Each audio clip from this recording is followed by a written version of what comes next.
Então agora vamos iniciar a unidade 2 e vamos falar da radioatividade. O que vem ser a radioatividade?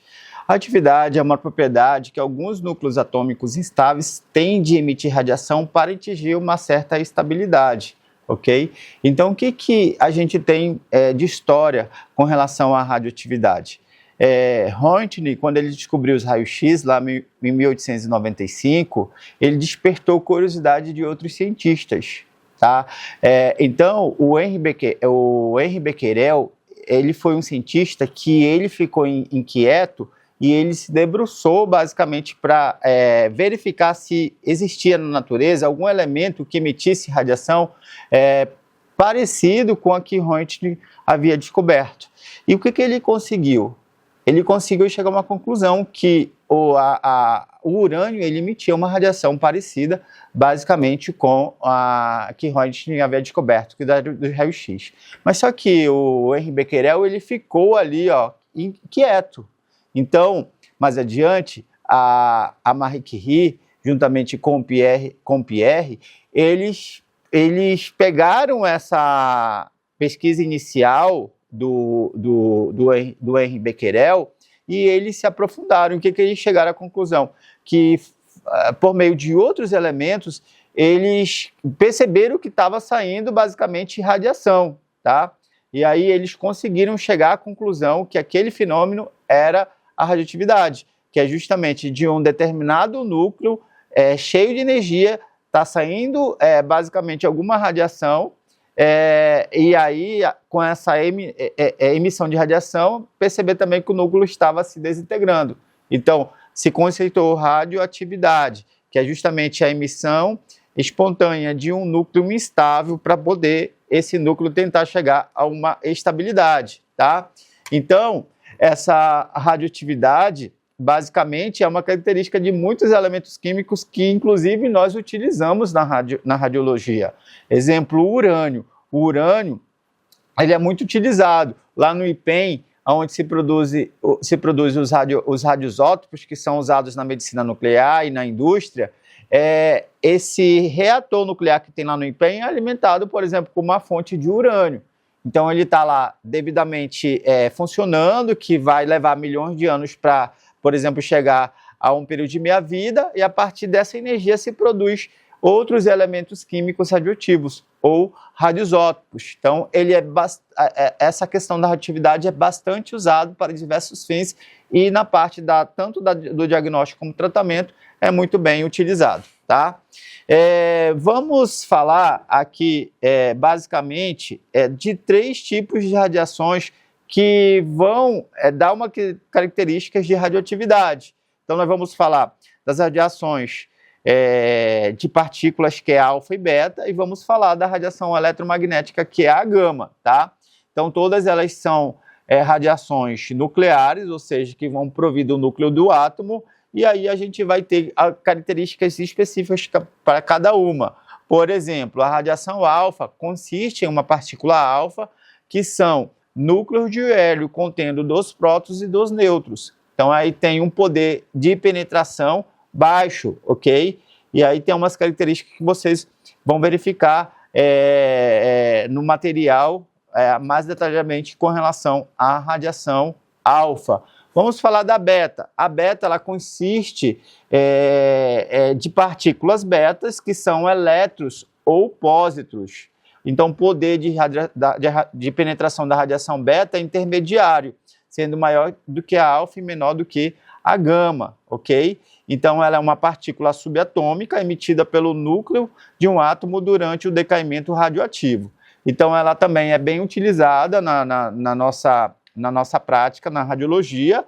Por exemplo, a gente consegue usar o iodo 131, que emite radiação beta, para fazer tratamento de tireoide, ok? Então, é um exemplo bem prático aí que a gente tem aí de aplicabilidade, ok? Mas também nós vamos ter a radiação do tipo gama. A radiação gama, ela não é partícula, ela é onda eletromagnética, ou seja, ela não possui massa e nem carga, ou seja, ela é mais penetrante e ela pode atravessar grandes espessuras de materiais, e também é muito utilizada na parte médica. Na medicina nuclear, ela é utilizada para fazer cintilografias, principalmente com o uso do Tecnest 99 metastável, ok? Mas ela é usada também para irradiar alimentos e outras finalidades. Então, ela é bem interessante e, enfim, e ela é bastante utilizada na nossa prática clínica.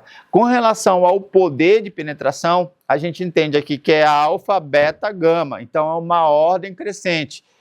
Beta tem um poder de penetração maior que alfa e gama tem poder de penetração maior que beta, por exemplo. E aí tem aquele modelo bem simples. Uma partícula alfa, ela é barrada numa folha de papel. A beta passa pela folha de papel, mas ela é barrada logo aqui na pele. A gama, ela passa o papel, passa o corpo e ela é barrada no aço, ok? E aí, se a gente for falar de partículas, por exemplo, o nêutron, vai passar papel, corpo, aço e só vai ser barrado em um concreto. Então, isso aí se define com relação ao poder de penetração. Quando a gente fala de radioatividade, a gente tem que falar também de decaimento radioativo. Se eu tenho aqui esse núcleo que está instável, está grandão, e para ele se tornar instável, que é menor, ele vai ter que liberar esse excesso de energia.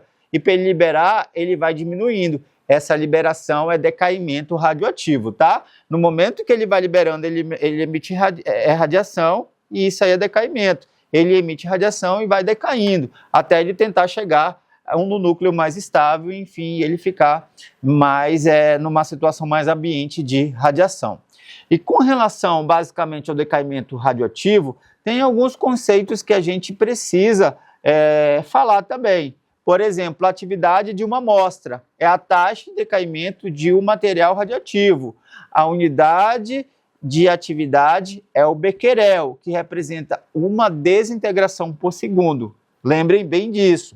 E também um outro conceito que é usado chama-se meia-vida. A meia-vida é o tempo necessário para que a metade dos átomos de uma amostra se desintegre, ou seja, pela metade, né? Enfim, então é isso que acontece com relação ao período de meia-vida. Todo elemento químico radioativo, ele tem o seu período de meia-vida. Por exemplo, o iodo, ele tem um período de meia-vida de 8 dias. Se eu tenho uma amostra que está 100% aqui, para que atinja a metade dessa amostra, que é 50%, precisa se passar 8 dias. Para esse 50% aqui chegar, a exemplo, a 25%, tem que se passar mais 8 dias, ou seja, 16 dias.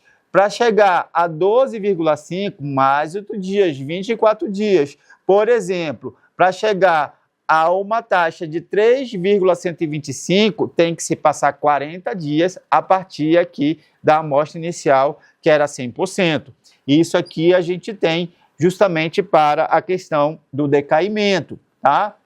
E aí, pessoal, dentro também dessa parte de decaimento, esse decaimento ele pode ser por emissão de radiação alfa ou pode ser por emissão de radiação beta. E existe uma série que é chamada de decaimento urânio-238 até chegar no chumbo 206, ou seja, está lá em cima até chegar lá embaixo, que vai ser o chumbo 206, que é uma situação de um núcleo mais estável. Então, o que acontece? Nesse percurso, hora vai ser um decaimento por alfa, hora vai ser por beta. E o que eu quero falar a vocês? Exemplo, quando se decai por alfa, lá no número de cima vai diminuir 4 e no número de baixo vai diminuir 2. Ou seja, no número atômico vai diminuir basicamente 2 e no número de massa 2 também. Por exemplo, o urânio-238 é a massa dele e tem aí o número atômico dele 92, tá?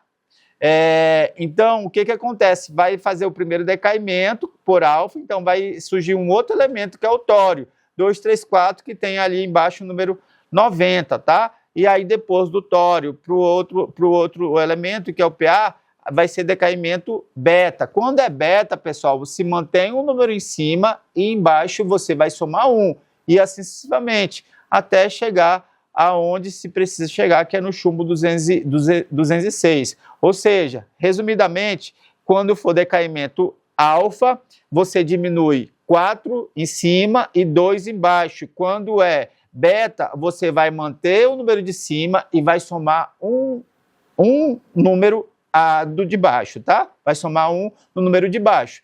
Então, só para que vocês tenham isso um pouco mais claro, ok? E para que se faz isso? Justamente para que esse núcleo instável, que está bem pesado, ele se torne estável. E esse decaimento, hora vai ser por alfa e outra hora vai ser por beta. E aqui finalizamos a nossa segunda unidade.